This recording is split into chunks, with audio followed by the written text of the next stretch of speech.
Sir భూకంపం ఎప్పుడు? గల్లీలో ప్రగల్భాలు, ఢిల్లీలో వంగి వంగి దండాలు. 6 నెలలకోసారి యుద్ధం అంటూ హడావిడి, చేసింది మాత్రం శూన్యం. ప్రకటనలకే పరిమితం అయిన కేసీఆర్ ఇప్పుడు మళ్ళీ యుద్ధం అంటూ రాజకీయాలు. ఈ యుద్ధం ఎన్నాళ్ళు సారు? కేంద్రంపై యుద్ధం చేస్తా, భూకంపం సృష్టిస్తా 6 నెలలకోసారి తెలంగాణ సీఎం కేసీఆర్ చెప్పేదే ఇది. ఇంతవరకు ఆయన కేంద్రంపై చేసిన యుద్ధమేంటో, ఆయన సృష్టించిన భూకంపం ఏంటో ఎవరికీ తెలియదు. రోజులు, నెలలు, ఏళ్ళు గడుస్తున్నాయే కానీ మీ అధినేత ఏం చేశారని ప్రశ్నిస్తే టీఆర్ఎస్ శ్రేణులు సైతం మౌనంగా ఉండే పరిస్థితి అని రాజకీయ పండితులు అంటున్నారు. దానికి కారణాలు లేకపోలేదని కొన్ని ఉదాహరణలను చెబుతున్నారు. ఓసారి ఫ్లాష్ బ్యాక్లోకి వెళ్దాం. 2018 ఏప్రిల్ 27వ తేదీన టీఆర్ఎస్ ప్లీనరీ సమావేశం. కేసీఆర్ మైక్ అందుకున్నారు. థర్డ్ ఫ్రంట్ ప్రకంపనలు మొదలయ్యాయి. హైదరాబాద్ నుంచి ఢిల్లీలో భూకంపం పుట్టిస్తాను అని ప్రకటించారు. 2018 ముందస్తు ఎన్నికల సందర్భంగా 70 ఏళ్లు పాలించిన కాంగ్రెస్, బీజేపీ ప్రభుత్వాలు పాలనలో దారుణంగా విఫలం అయ్యాయని, కాంగ్రెస్, బీజేపీ ఏతర పార్టీలతో ఫెడరల్ ఫ్రంట్ తరహా కూటమిని ఏర్పాటు చేస్తాను అని కేసీఆర్ ప్రకటించారు. ప్రాంతీయ పార్టీలు అన్నింటినీ కూడగట్టేందుకు హైదరాబాద్ నుంచే ప్రయత్నాలు మొదలు పెడుతున్నానని, డిసెంబర్ 2వ వారంలో రీజనల్ కాంక్లేవ్ ఏర్పాటు చేస్తానన్నారు. కొందరు నేతలను కూడా కలిశారు. కానీ 2019 జనరల్ ఎన్నికల్లో బీజేపీ విజయ దుందుబి మోగించడంతో ఆ రెండింటిపై సైలెంట్ అయిపోయారు కేసీఆర్. కేంద్రంతో యుద్ధం అని ప్రగల్భాలు పలికిన సీఎం కేసీఆర్ కేవలం ప్రకటనలతోనే సరిపెట్టారని గుర్తు చేశారు రాజకీయ విశ్లేషకులు. ఆ సమయంలో ఢిల్లీ పర్యటనలోనే కేసీఆర్ మార్పుకు కారణం అని చెప్తున్నారు. ఢిల్లీ వెళ్ళడానికి ముందు వరకు స్పష్టమైన వైఖరితో ఉన్న కేసీఆర్ హఠాత్తుగా యూటర్న్ తీసుకున్నారు అని అంటున్నారు. గతంలో నోట్ల రద్దు, జీఎస్టీ లాంటి కేంద్ర నిర్ణయాలను వ్యతిరేకించి ఆ తరువాత బీజేపీ పాలిత రాష్ట్రాల కంటే ఎక్కువ ఉత్సాహాన్ని చూపించిన కేసీఆర్ భారత్ బంద్ వరకు కేంద్ర వ్యవసాయ చట్టాలను వ్యతిరేకించి ఢిల్లీలో సింగిల్ సిట్టింగ్తో వెనకడుకు వేశారని అప్పటి విషయాలను గుర్తు చేస్తున్నారు. మొన్నటికి మొన్న ధాన్యం కొనుగోలు విషయంలోనూ అంతే.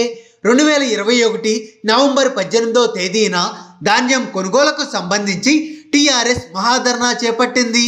తాను ఎత్తేసిన ధర్నా చౌక్లోనే కేసీఆర్ ధర్నాకు దిగారు. కేంద్రంపై మళ్ళీ అదే పాట పాడారు.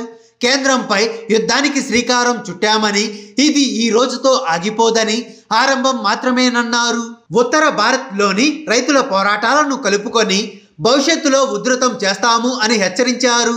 అయితే కేంద్రం అనూహ్యంగా రైతు చట్టాలను రద్దు చేయడంతో మళ్ళీ సైలెంట్ అయిపోయారు కేసీఆర్. పైగా కేసీఆర్ యుద్ధం అనే ప్రకటనతోనే కేంద్రం రైతు చట్టాల విషయంలో వెనక్కి తగ్గిందని టీఆర్ఎస్ శ్రేణులు డబ్బా కొట్టుకుంటున్నారు అని విశ్లేషకులు గుర్తు చేస్తున్నారు. 2021వ సంవత్సరం అయిపోయింది. కొత్త సంవత్సరం అన్నా కేసీఆర్ కేంద్రంపై యుద్ధం చేస్తారా అని ప్రజలంతా ఎదురు చూశారు. జనవరి నెల అయిపోయింది. అయితే పార్లమెంట్లో కేంద్ర మంత్రి నిర్మలా సీతారామన్ ఫిబ్రవరి 1వ తేదీన బడ్జెట్ ప్రవేశపెట్టగానే సాయంత్రానికి ప్రెస్ మీట్ పెట్టారు కేసీఆర్. నిర్మలా సీతారామన్ బడ్జెట్ ప్రసంగం గంటన్నర ఉంటే కేసీఆర్ 2.5 గంటలు మాట్లాడారు. కేంద్రంపై మళ్ళీ యుద్ధం అని ప్రకటించారు.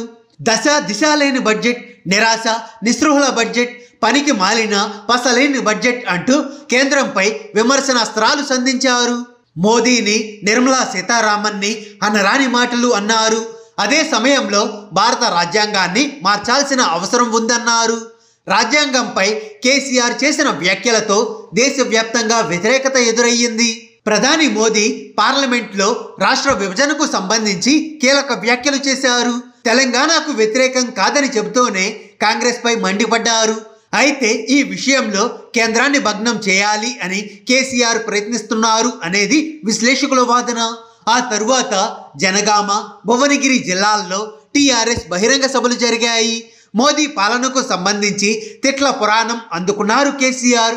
ఇప్పుడు మళ్ళీ యుద్ధం, భూకంపం అంటూ ఇతర రాష్ట్రాల నేతలను కలిసేందుకు సిద్ధం అవుతున్నారు.